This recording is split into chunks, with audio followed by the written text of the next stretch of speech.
This week we're going to talk about the art of persuasion. When someone's trying to convince others or persuade them to believe something, oftentimes they rely on a rhetorical appeal, and today we'll look at logos, ethos, and pathos. And then we'll also take a peek at some common logical fallacies. Logos as an appeal is one that appeals to logic.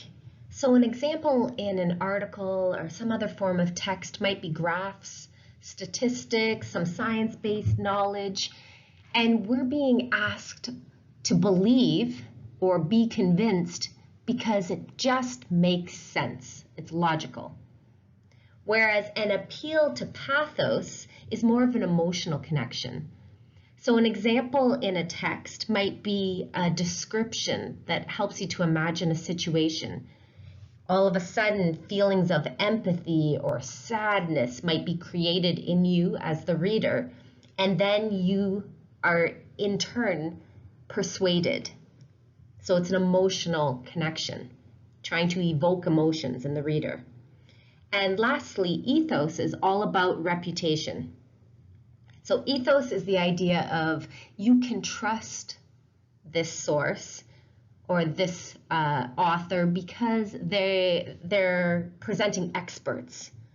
So they might include citations, references, links to other reputable articles. They include information or quotes from people with expertise in a certain area, and they use that as a way to persuade.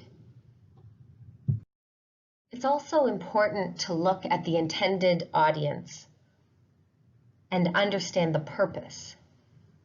So when someone is writing and they're trying to be persuasive, they want to be very clear about who is the audience, who will read the article, watch the advertisement or the video, and things to consider when you're thinking about audience.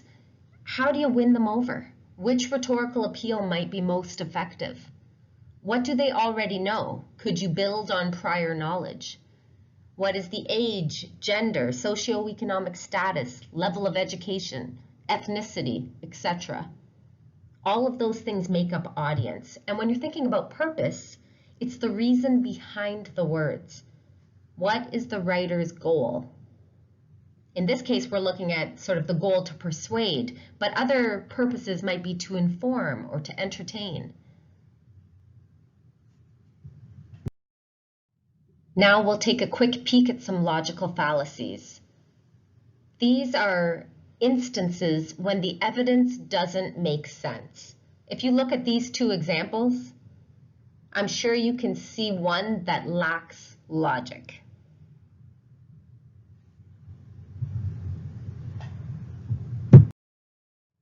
Here are 7 logical fallacies that are quite common. There are more than 7, but we'll just focus in on these 7 for now. Number 1, ad hominem. This is when you're attacking your opponent's character rather than their argument. We see this oftentimes in political campaigns, on the commercials that run. The second one is appeal to false authority. This is deferring to someone whose expertise is questionable. Number 3, false analogy. Assuming that because two things are similar in some ways, they're similar in every way. Number 4, false cause. That's mistaking A preceded B for A caused B. Number 5, false dichotomy or either or. This is when you're presenting a pair of options as the only possible choices, when in fact there are many alternatives. Number 6, hasty generalization. This is taking a very small number of examples as indicative of a much larger trend. And number 7, slippery slope.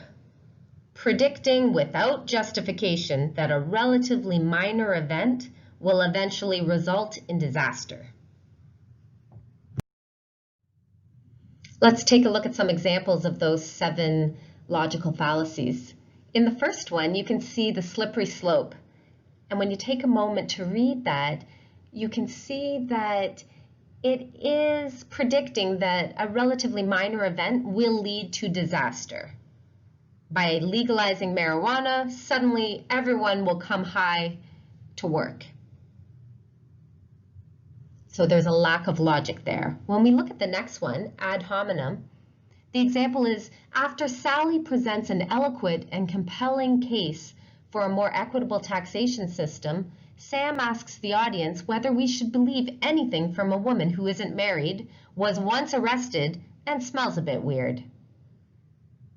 And again, you can see here that the lack of logic is that you are suddenly attacking character.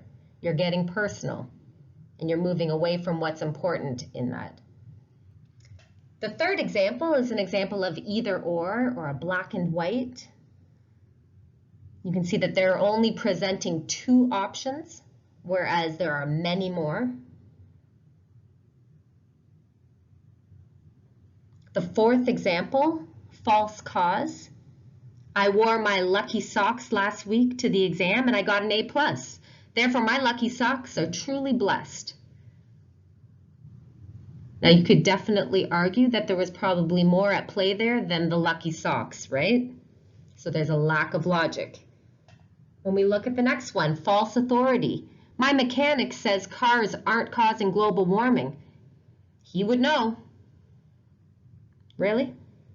Your mechanic would know all about that? Maybe, but I don't think he's the authority on the topic. The next one, false analogy. Puppies and babies are cute, cuddly, and get into all sorts of things if left alone. You have to walk puppies on leashes, so it is best to walk babies on leashes too. You can see clearly the lack of logic. And next, hasty generalization. My dog loves eating ice cubes. Therefore, all dogs must love eating ice cubes.